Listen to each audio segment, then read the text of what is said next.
Pondasi kehidupan bermasyarakat sangatlah penting dalam membangun momentum kehidupan yang layak. Dalam perkembangan zaman, kisruh integritas kian merambak yang disinyalir kurangnya rasa membangun yang sama.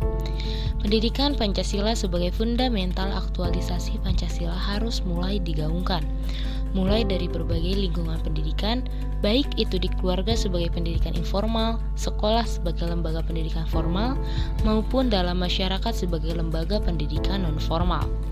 Kesemua ranah pendidikan tersebut harus melekat dengan nilai-nilai Pancasila.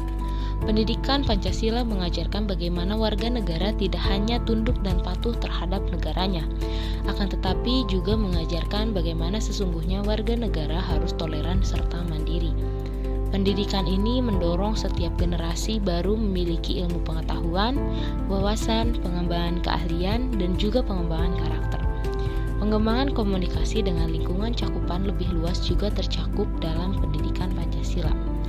Meskipun pengembangan itu dapat dipelajari tanpa menempuh pendidikan Pancasila, akan lebih pendidikan ini dapat menjadi alternatif penting yang dapat dimanfaatkan untuk pengembangan diri seluas-luasnya. Sangat disayangkan apabila kita sebagai warga negara tidak mempelajari itu. Mutu pembelajaran tidak hanya berupa konsepsi semata, melainkan realita yang nyata. Degradasi moral dapat terjadi karena suatu bangsa kehilangan jati dirinya. Mereka tidak dapat mempertahankan apa yang menjadi identitasnya selama ini.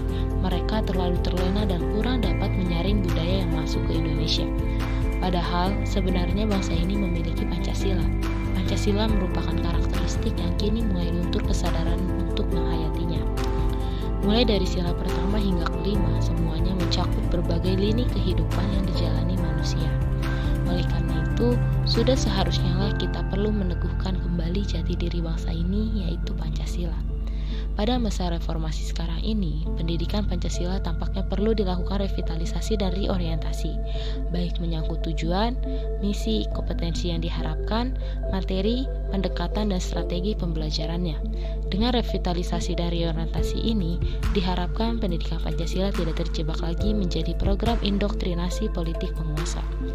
Pancasila sebagai pedoman pelaksanaan pembaharuan sistem pendidikan memiliki peranan yang sangat penting, yaitu diharapkan mampu mendukung upaya mewujudkan kualitas masyarakat Indonesia yang maju dan mampu menghadapi perkembangan ilmu pengetahuan dan teknologi. Wajib belajar 9 tahun merupakan implementasi dari Pancasila sebagai ideologi negara yang merupakan program bersama antara pemerintah swasta dan lembaga-lembaga sosial serta masyarakat. Penuntasan wajib belajar 9 tahun adalah program nasional.